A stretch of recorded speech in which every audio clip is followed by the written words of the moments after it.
Just at Dollar General.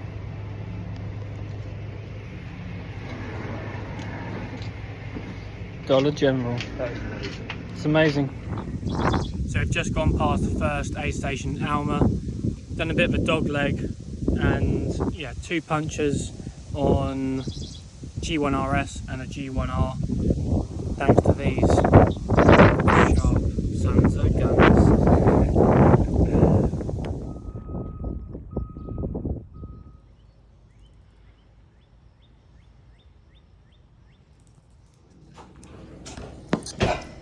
Okay, so where did we get to? We got up to you going into Walmart after our night in the motel. Now we are down in Eskridge at the proper accommodations, where we're definitely not going to get shot. It is Tuesday. Done a recon yesterday of the course. The kind of mid section of the course. Easier day today. It was like a 5-hour day yesterday, by the way. We're fucking serious. Tomorrow, I'm gonna go and recon near Council Grove, and go to the bike shop as well. Section near, I'm just going to recon the section near Council Grove, which is a fair bit over just over halfway or so. Otherwise, we've just been in town, picked up a couple of supplies, some extra gas canisters because of, yeah, it looks like a high chance of puncture in some of the sectors on Saturday. So, got the arm screens on just to keep the sun off me. Going to rendezvous with Team Meccano, Norwegian Glen, Council Grove, and then going to do the little section from towards Americas. About 3 hours today, and yeah, enjoying the Kansas sun. And there's cowboys on the hill over there. Overwatch. Then that's Overwatch. It might be AI.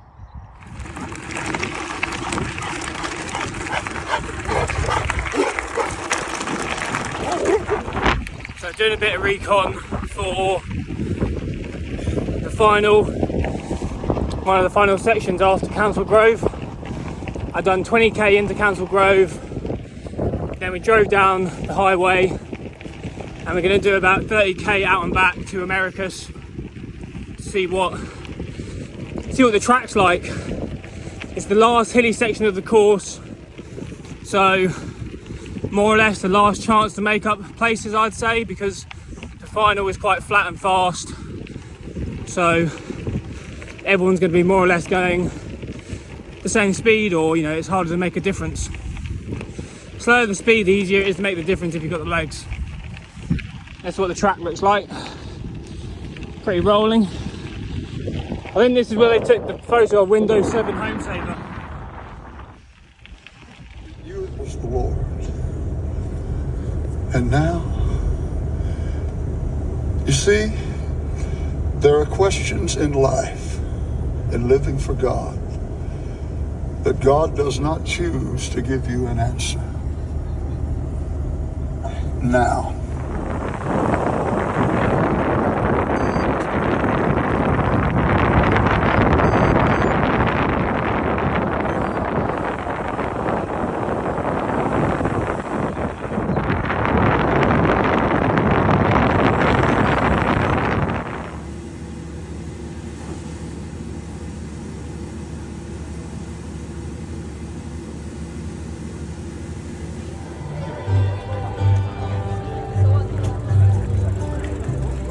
Hey guys, we're in Emporia. This is cute. Anyway, we've just signed on. Red Hot Chili Peppers are playing absolutely brilliant music. I've got the antisocial hat, aka don't fucking talk to me, aka don't fucking, looking around to see what's going on. But yeah, should we do I'll do my own little bike check actually. Bike check, what have we got in the emergency stash? We've got a bandana. I just want to fit in. Have you ever seen American Psycho? And I got $1 for the fat Latina booty.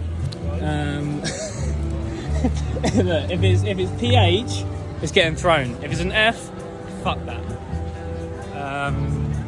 FiftyOne Assassin gravel bike. Waiting on the time pedal still, but you know, just I know I've got the Shimano on there, but if you look through here, fuck Shimano. Yeah, physique finishing kit and SRAM and zip and that stuff. Wahoo. Okay, cut. This technology is all about movement of fluid. So working not only with the muscles, we're working vascularly as well as lymphatically. So edema, metabolic waste, lactic acid. We're going to help flushing on those symptoms by expediting your natural recovery process and mimicking the body's natural physiology. But the technology is all about movement of fluid. So the more oxygen in your bloodstream, the quicker you heal, recover and repair yourself. Freebies. I'm here with Rob. I'm St. John. And yeah, we're just hanging out. We've all got something in common. It is left brake is the front. But yeah, that's alright. But yeah, otherwise, I'll let you guys go. Nice to meet you. I'm Jesse, by the way. Jesse, good luck to you, man. Yo, what's good? Just watched that 7.5 minute intro myself. Mate, I am on the gas. I am on the gas. Canyon Gadge here took me out, 100% took me out, man. I'm coming for you. I'm gonna get you. Racing incident, to be fair, but you know I like to hold grudges. I'm petty like that, like 50 Cent. This guy on the right, all white, you know. It's questionable. But yeah, basically this was the rollout. This is about 2k in. Yeah, a lot of scribbles on the hat there. If you want to know how much it costs, don't ask. It's none of your beeswax, mate. Lockie, you can see, you know, he's just trying to. So efficient. But yeah, with the main guys here, sitting about 30th wheel, you know, trying to stay out the wind. Unbound rollout, basically rollout 5:50 AM out of Emporia. Got to the start line pretty late, and then yeah, police escort, you know, red and blue, Nino, going full chat. You know, guys going full chat. He's probably on the gas as well. Over the highway, bridge. Police moto escort. He's doing like 70 clicks. Next thing I know, bam! 5 guys down eating fucking tarmac for breakfast. Hallelujah. And then yeah, I talked to Stetner. That you see Stetner on the right. I said to him, it was funny. I said, you're funny, you funny. I said, it cracked me up when you told me it was 360 kilometers to go, better fly. And he said, man, I've had years of training in the world tour, being a troll. And I was like, keep doing your shit, bro. Just keep doing you. Keep riding hard. I welcome the banter. I welcome it. But yeah, lots of serious heads here at this course. You know, I wasn't really feeling great coming into this, but I've not really regained the level pre-tracker. You see Matty Morich there, you know, fighting for position like all of us. It's a dog-eat-dog world, man. But yeah, tracker, I was feeling good. I was feeling springy. And then since then, I've just, you know, I've been doing lots of events and not really regained that punch. You know, and I could feel that. So I was ultimately going to be relying on the endurance that I picked up from these events, and you know, riding smart. You know, with this kind of parkour, it's quite a simple parkour. You know, so I was running the bolt because you don't really need to. You know, it's not really, you're not going to miss any turns, etc., etc. You know, relatively rolling all day. The climbs are never that long. It's not like tracker. So yeah, Nathan Haas with his 50 centimeter handlebars, getting his elbows out. Nice. But yeah, so I wasn't feeling super punchy. I wasn't, you know, I knew I wasn't near my numbers. which is disappointing, but it was just hard to really it's been hard to really get back on top of it. So I was just gonna have to ride smart, and with this race being quite like a road race, and there's a large amount of guys who are a nice level to follow, race tactics was definitely going to come into it. So the aim of the game was, a lot of the tracks are quite wide and open like you see now on the photo, and then there were fight for position for these MMR roads, minimum maintenance roads. So effectively it was fighting for position for those sectors. The first one caught me out, I didn't reco it, and I didn't recon it, and yeah, I burped the back wheel on Ted King's wheel. Tried a little jump this little rock, and I burped it, so I was on about 15 psi for about 70k. This is coming up to the sector into Eskridge, so it's coming on the road. Pause. And yeah, this was a dog eat dog world, fight for position. Found a nice little pocket on Rainbow, so I'm on Rainbow, just flowing. This was an important sector because it was super rough. It was not super rough. I mean, I know they like to fearmonger us about this northern route, but in reality, if you've done a lot of parkours in similar events, it's pretty soft.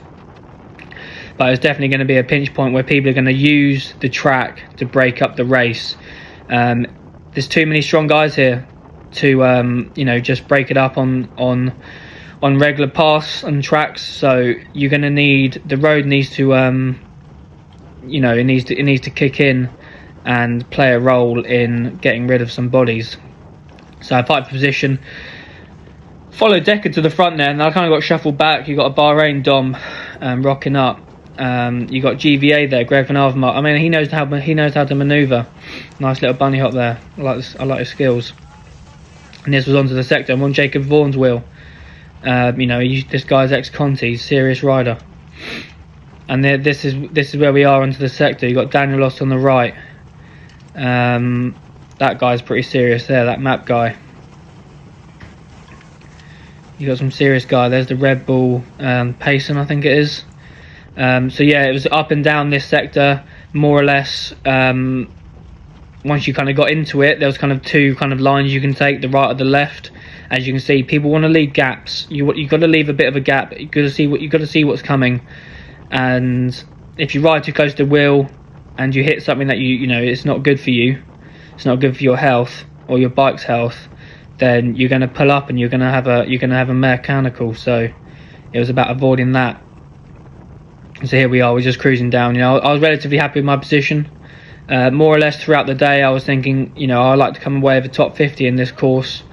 So it was a case of following the top 40, top 30 guys, not killing myself for position too much, because I'm not going for the top. Negatively, I wasn't really looking for I don't think I could pull off a top 10. So I was just trying to follow the top 30 guys, reasonable position for the sections, not waste too much energy fighting for them, and just try and conserve all day. Just save the legs. Taking here, drifting off the back. I think what's he doing now? Yeah, have a little stretch. Shoulders, knees and toes. Now looking back at this footage, I watched it back. As you see here, I'm moving up on the right. It's not an ideal line. Continuing to move up on the right. This is a scenario where relatively I got you would say I got lucky not having a puncture, because you don't want to be moved when you have to go offline and go around these guys and take a subpar line. That's when you can have it. Bahrain guys, like just when I'm saying it, Bahrain guy had a mechanical, never ridden a gravel race in his life. That's what you get. You're paid too much. You shouldn't be here. I'm living off freaking I'm living off Captain Crunch.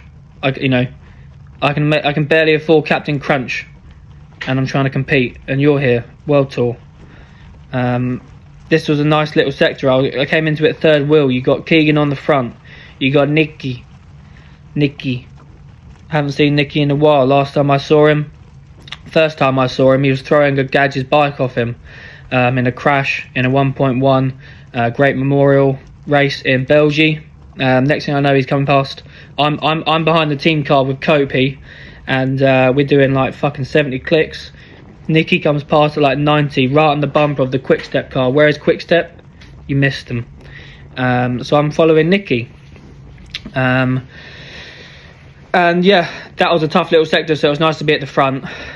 And then here he wants to push over the top, because more or less you get caught up in stuff behind. You just got to position at the front, you know, ride a nice level, and the bad positioning will affect the guys who are you know, they could be a better level or similar level as me, but if they're not in a good position, then I'm going to come out on top. So that's what I was doing throughout the day.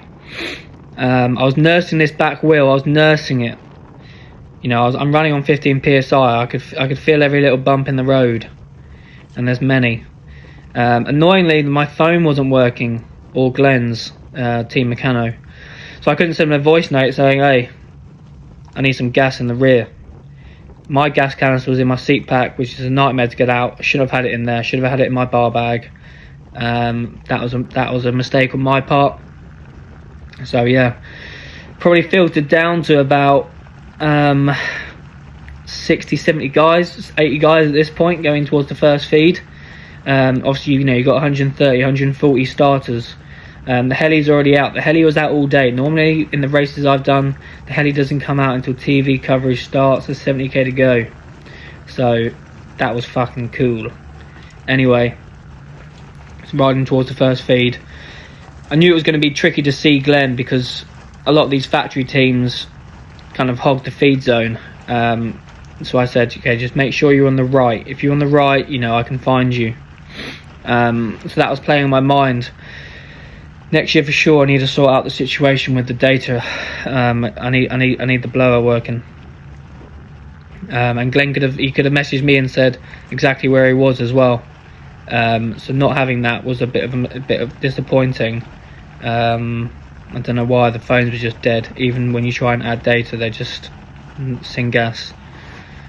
So yeah, everyone's kind of, it's more or less a bit of a procession, you know. There's some of these Americanos were saying, oh, you know, everyone's riding so negatively, no one's swapping off.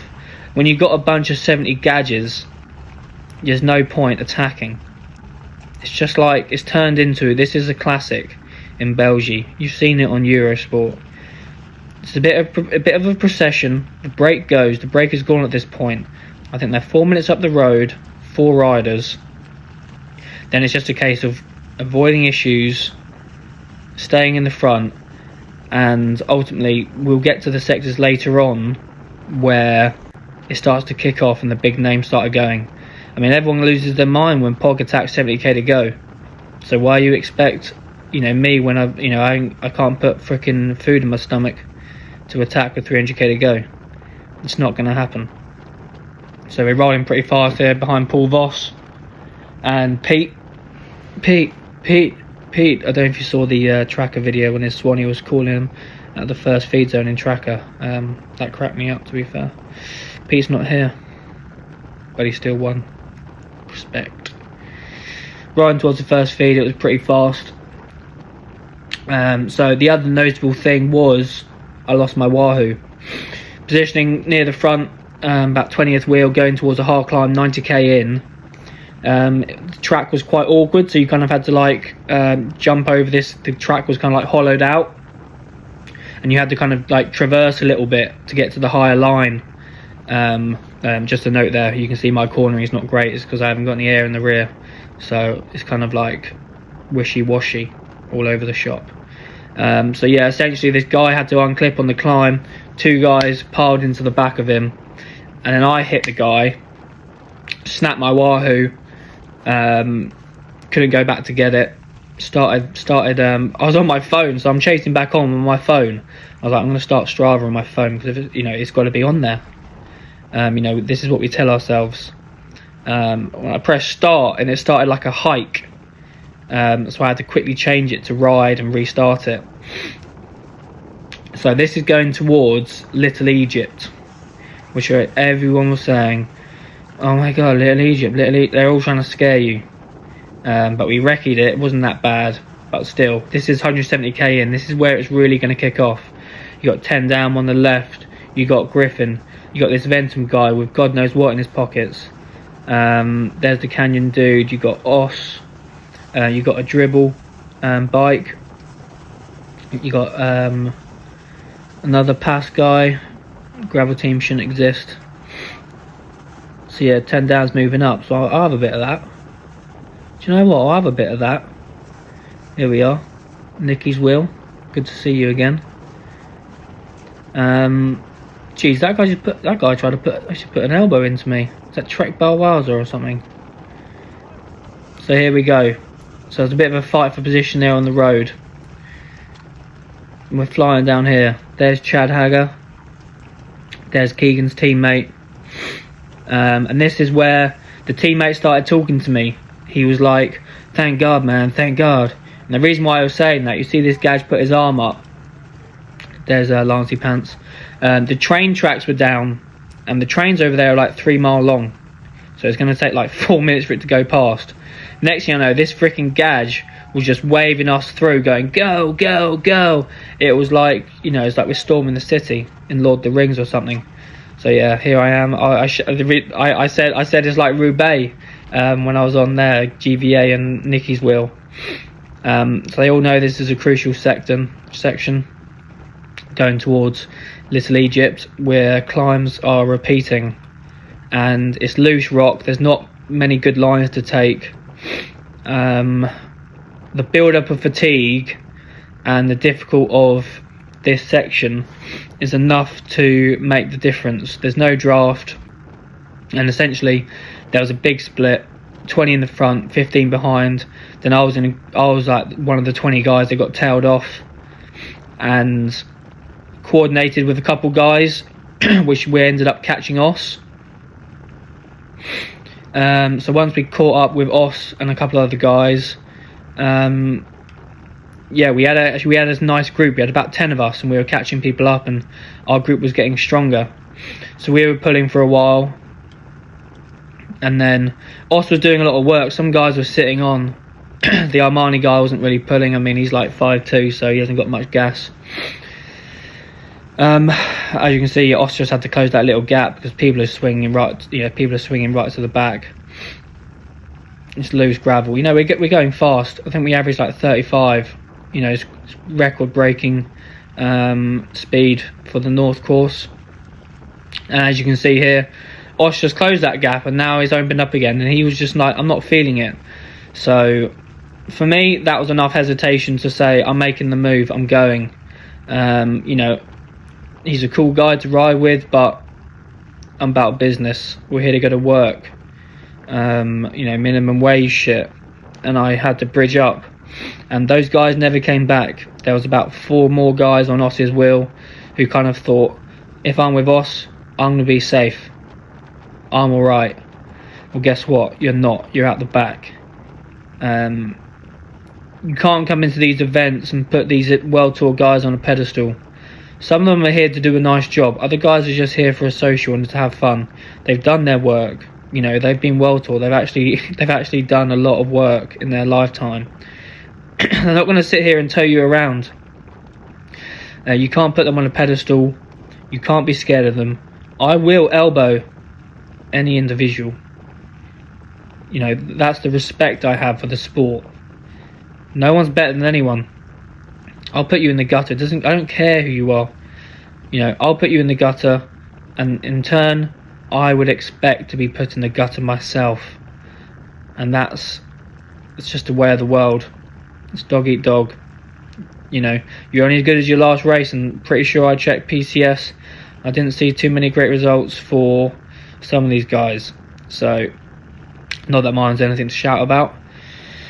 This guy had a bit of a disc wheel, as you can see. There were some stones flying off that at the start. It was insane. Stones were flying everywhere. It was like a war zone. It was you couldn't imagine it. It was absolute chaos. Stones flying everywhere. One hit my helmet. Got so many chips in my bike. There was a lot of mechanicals. Throughout the course, and a lot of that, you know, scuppered people's chances.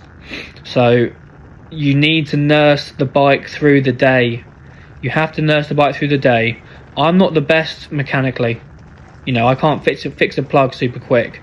And as you can see here, this was super rough, and I was just like, you know what, I'm going to try and take it a little bit slower. That might not even stop you puncturing, but I was like, I don't want to go flying down here 90k an hour.